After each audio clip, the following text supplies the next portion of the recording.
morning and welcome to another Digital Access Show.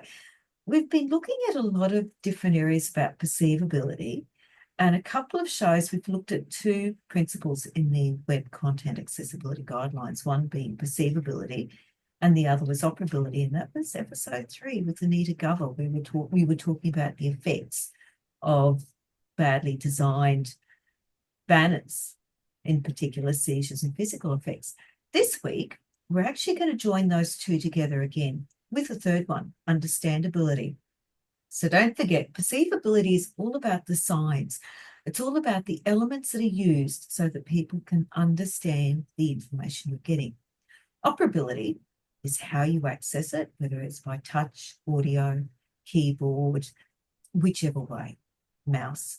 And the third is understandability, the way words are used. And to do this, I've brought along Lisa Young from II, Low Vision Services. Welcome, Lisa, and thank you for coming. Thank you very much for inviting me, Narelle. Lisa, you're an orientation and mobility trainer. Can you tell us a bit about yourself and exactly what that is? Okay, so my name's Lisa Young. I'm originally from Manchester in England. I've been living on the Gold Coast now for nearly 9 years. Thoroughly enjoy it. I came over to work for Vision Australia originally as an orientation and mobility specialist. I trained in the UK, so my qualification is a little bit different. I'm a rehabilitation specialist of people who live with vision loss, which means that I can do the dual role of the cooking with people, do full accessible assessment. Prior to going into the world of vision loss, I worked in housing for a number of years, doing disabled adaptations and means testing people. So a lot of experience and background around disability and how we can make life better for somebody who lives with either a vision loss or any other disability that stops them from enjoying and engaging in day-to-day life. So part of my orientation and mobility role is to teach people how to navigate environments, to prescribe long canes, to demonstrate new apps that might come available, to keep up to date with some of the tech, which is, especially in the cane world, there's lots of different pieces of tech that can assist people to have a better experience. And generally creating opportunities for people to access the community more. Lisa, as you're working with the clients, you've noticed a lot of issues with signage. Now, today, a lot of signage is digital signage.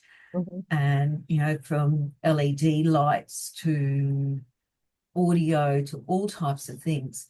And you've actually noticed the issues out there as you're working with clients. What type of issues are you seeing with signage, in particular digital signage, and the way digital accessibility is either applied or not applied to those signs? Well, there's lots of different signage, as we know, that we spoke about. So it can be in a surgery where you get a number, you go to the counter, somebody gives you a number, and then you have to follow a board that's got your name on, that's usually in red and moving, which is, so you've got black background, you've got red signage, digital signage that's actually moving, so it's hard to track. Yeah. The color contrast is really poor. You're removing the human element of somebody saying, Lisa, you're next. Would you like any assistance? So we are just relying more and more on digital information. And just to bring that into context, as we know, we've just gone through a cyclone in the last few weeks in Queensland. Some listeners might not know this. And Cyclone Alfred affected where I live quite badly. So everything, all the electric was off. For me, it was 60 hours and power lines were down, traffic lights were out. It was a bit chaotic. no internet, so people could only accept cash payments for different things. It really highlighted how much we rely on electricity and digital things. My oven, for example, I can't turn that on because that's an LED electrical. Yeah. So all of these things, are out there in the community. So Yeah. as we just said there, we've got problems with GP surgeries. We've got digital information on train boards. We've got it on bus information boards. They are getting better, the trains and buses, with the talking signage, which is excellent, and a big tick for both TransLink and the buses for doing that, making sure that Queensland Rail, this is an accessible service, but there's still a lot of work to do, not just with being out in the community, but as we've talked about before, pinpointing things within things that can be better done by cafe owners, by just regular shops. One of the trends that I'm starting to notice is being able to like use your QR code to order food. And sometimes that works really well Mhm. because whoever's done it's really thought about it. And sometimes it doesn't. So if you're a person with a vision impairment, like myself, you can get to the table, but you can't order food. Or the other one is they use an iPad now, is the other trend I'm noticing to order food. What are the difficulties in both of those cases? So if we first start with the QR code, Mm. first of all is where is it positioned? Is it in the center of the table? Is it on a moving the knife and fork box that people give you? Yeah. You know, we locating the QR code for one. That's your first problem if you can do it. Then it Yeah. links you to via a little yellow bar at the bottom of the screen that you have to tap on. So that's the next problem, is finding where do you tap to open up the menu, for example. Once you're in the menu, is that accessible with screen readers, with voiceover, with different things? So that's the first thing with the QR codes. There's just no consistency. Yeah. Absolutely none. And we'll go back to that in a minute with transport. The other thing is with an iPad, you can be given an iPad to use. People might not have had any experience of using an iPad. You don't know where things are located. Have you got a menu bar at the top? Is it at the bottom? If you put voiceover on the iPad, would it knock everything out of sync so it's accessible to you as a blind or a low vision person? It's not, there's no human interaction. If you make an error, the error's on you, but they've not give you the correct tools to be able to ask questions. Are the colours right? Does it need inverting? There's just so many variables that go with giving you an iPad to order your food. It can't tell you if there's a queue of people. The same with the QR reader. It's not going to say to you, we've got a 30-minute wait for food in the kitchen. You don't know that. You might be in a rush. You might just want to grab something quickly and carry on. That information has never come back. There's no human interaction that can communicate with you. You're talking in effect to a machine. So yeah, it's challenging. And when I just said I come back to the QR readers, for other things, so for example, TransLink use a QR code. So on the Gold Coast, it's situated in the bottom left-hand corner at all their bus stops. When you click Yep. on it, you have the yellow bar, it takes you to the TransLink website, which is really good for some people. But if you go to Brisbane, it's in the top right-hand corner. If you go to another area, it might be present, and if it's dropped below the actual board the display board, the QR code's useless.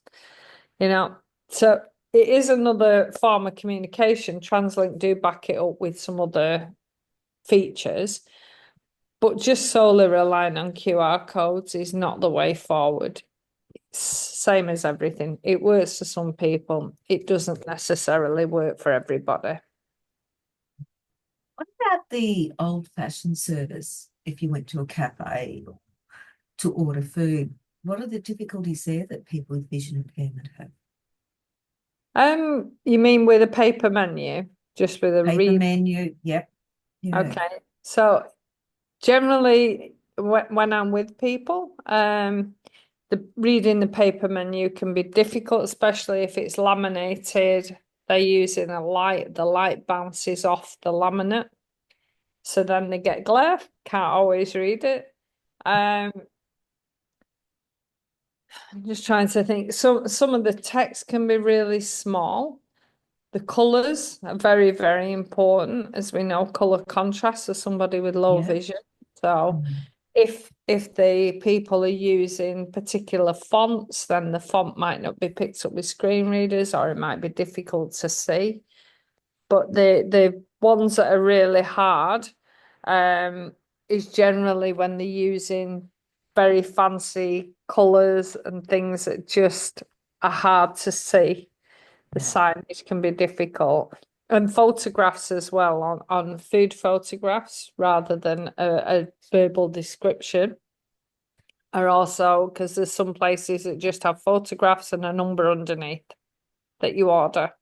Well, if you yeah, don't know what or you can't see what you're looking at, then you don't know that you want to order number 21, which is fish and chips, because there's yeah. no description of that. So again, it's some people think that using a visual is really good. It is, but you need the alternative. Mm. So One just of having the, a few alternative menus would solve some of the problems. one of the other areas that is often an issue is getting around shopping centres. Yes. Mm. Yes, that's very, very challenging. Some of them have digital kiosks, Mhm. some of them don't. You get a lot of audio overload. So if you're using an app such as, say, Bindi Maps or anything like that, you get that audio overload as well. What are the issues that you're aware of and that you work with clients with in navigating, say, in Gold Coast, it's Pacific Fair is the biggest shopping centre in Queensland, isn't it? I'm not sure about Queensland, but it is Mm. a big shopping centre. Yeah, it's a Yeah, bit, and some parts are inside, some parts are outside. You yeah, know, it's been added to, constantly added onto, so it's over different multiple levels. yeah, You know, so they've some of it's got Australian standard tactiles where they should be, and some of it's yeah, not as good as it should be. yeah. So again, that's where your O&M comes in to assist and help you navigate the areas. So it'd be looking for landmarks, looking for clues. What does the client recognize? And that might not Mm. just be visually, that could be using your hearing, your olfactory, you know, what you can smell. It Yeah, could be what you can feel, what you recognize to be able to orientate yourself to an area, to a particular yeah, area. When you talk about the digital signage, the problems that there's a lot of problems that go with that, such as yeah, generally the podium is at yeah, waist height. It's on a angle so people can walk into it. Again, it's touch screen. Asking you, you are here and it's in a little box. Where's here? If you don't know your way in the shopping centre, where is here? yeah, You know, we're better off using a concierge. So if we can find a concierge place, then that will be where we start the O&M from to be able to navigate around. So you've actually got somebody who you can ask, is my shop, I want to go to Kmart, is that next to Big W or is that next to Woolworths or whatever yeah, landmark it is you need? yeah. Work it out. However, the problem is finding the concierge in the first place. Are there any apps that could be used by shopping centres? Obviously, I'm aware of Bindi Maps that can give a person independence because all the things you're talking about are really ways that people are disabled. all the issues that you've discussed, it takes away people's independence and takes away a person's want to shop and want to spend money. It certainly does, you're right. Now, Bindi Mats was in a few locations in Queensland, but it's not in as many anymore. They've Yeah, yeah, it's just no longer available, which is such a shame because it was a really good app for yeah, clients to be able to navigate indoors. The trouble is the apps change so often. So what yeah, works this week might not be available next week. So really a lot of people need them basic fundamental skills of orientation and mobility to do the mental mapping. And then if we have apps, that's a secondary thing that we can utilize. So it could be that you're utilizing Be My Eyes, yep, and so you can take a photograph of a shop and it will read yep, to you the shop name. It yep, could be that you call a volunteer to just say, is this the shop I'm looking for? mhm, It could be using iRevision for the same thing, where you're calling somebody and you're just reconfirming, is this a particular shop I need? You don't want to be using it all the time you're within the shopping centre because it's going to burn through your data. yeah, You're not using your O&M skills. You're going to be that busy concentrating on what you're listening to. You might actually bump into people, things, objects, something that can cause you harm. mm, So, as you said before, stimulation is too much. So it's just using it as a confirmation stroke checking device for helping you to get around and navigate. And again, I don't know if we've touched on this, but using things like lifts. The lifts doesn't always announce what floor it's on. So you can that's get true. your first thing is locating where the touchscreen button is, where the button is to get to the floor you want. So assuming you've managed to do this, you if it doesn't announce what floor you're on, you just don't know where you are. You can come out and you could be in offices or somewhere completely unfamiliar because it's not announced where you are. Also, those doors can close on you pretty quick, which happened to me last week in Sydney. Yeah. And You know, lifts are a good point because the other trend in the lift area is touch screens. And also having no buttons within lifts, you actually have to pick where you're going from outside the lift. And again, that is could be touch screen, there's no audio on it. yeah. Sometimes there's braille and sometimes there's not. And that's it. It goes back to that consistency. There's no consistent lifts where they place the button or they call the lift button in the same place at the same height on Yeah. every lift in every city. It just doesn't happen. One time it'll be on the left, the next time it'll be on the right. Sometimes it's touchscreen, sometimes it's not.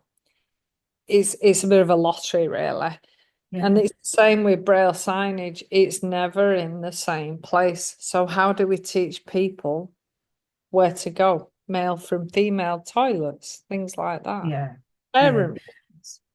And this is it. I know a couple of weeks ago I was in Sydney and where the building I was in, it was all touchscreen lifts. So I actually could not get myself off the floor or on the floor Yeah. to the level I needed. I was completely dependent on other people.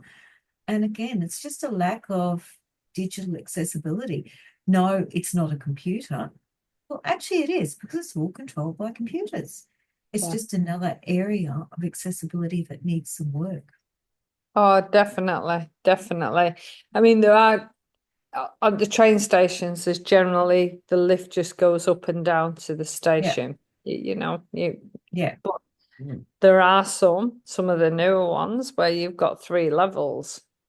So that I do know that Queensland Rail have worked with the accessibility group, so they're improving all the time with their announcements. And I think a lot of people could learn off what they're actually doing because they've used the user reference groups to try and make it inclusive for everybody. So, however, the new bus the new M2 bus route, I think it is, from QT to the Royal Brisbane Women's Yep. Hospital. Yep. Their signage is, it's not braille, it's just print onto a board. Mhm. So if you are a braille user, it's a hospital at the end of the day. You don't know if you've reached where you're going. The only time you know is once you get into the lift, but you don't know where the lift is because the signage is not accessible again. So it's not great that it needs looking at. It's Yeah, quite and that was going to be my next. Hospitals are another issue, aren't they? And they're a really important one. yeah, yeah, they are. Mm. I know there's a few hospitals. I'm sorry, I'm just going to switch countries now and go Yep. back to Manchester, and they've got coloured lines on the floor. So it might be you're traveling the green line, which is great Yeah. if you've got low vision, but it's not so good if you've got no vision. Yeah. Well, St. Vincent's Hospital here in Chermside have that as well. It's Green so walls. You've got to find the green wall for the right lift and thinking, okay, yeah, good. it's better. It's better than everything Yeah. being completely white with a really Yeah. light floor, white Yeah. ceiling, white lights that bounce Yeah. light around and cause glare for a lot of people who live with low vision. Yeah. So that could be a start to think along Mm. those lines. Yeah. Yeah. Lisa, in all the years you've been doing this, you would have come up with some ideas on how things could be made better. What's some advice you can give anyone that's putting in a building, a commercial building, or even around their home? What's some advice you could give? So if we're starting with commercial buildings, I've just been to a new school that's had a new wing Mm. for and they've got blended curbs. So there's with drop-offs, Yep. you know. So that's straight away that's a hazard, a risk, because everything's grey. You can't see where the curb ends and the road starts and the ramped access. So it needs to be done in the planning, in the architectural, the early stages before it's even anybody's got on site. When they're doing them Yep. drawings, they need to be included in the Australian standards, but not putting tactiles so people are going to walk into the middle of a road on a corner. That's really frustrating for an O&M. It's probably more frustrating for the person who we're teaching Yeah.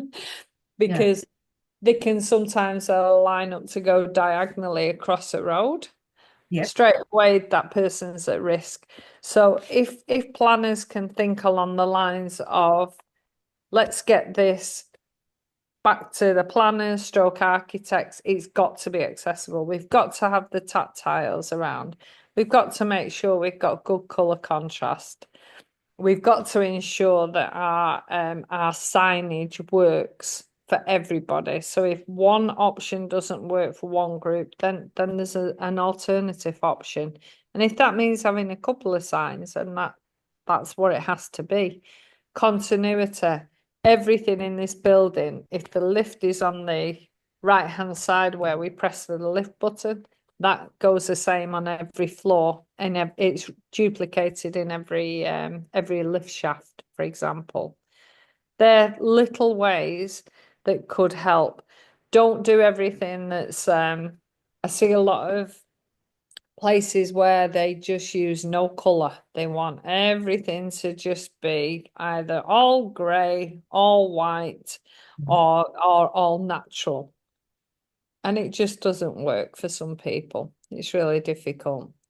Don't use the digital displays with the black and red, as we spoke Yep. before, and especially with moving signage Yep. that can cause lots of triggers for not just for people with a vision loss, but for other people who might suffer, epilepsy or things like that. So that's things externally at planning. Within our own homes, well, most people have probably adapted to things anyway. and they'll have their own way of doing things.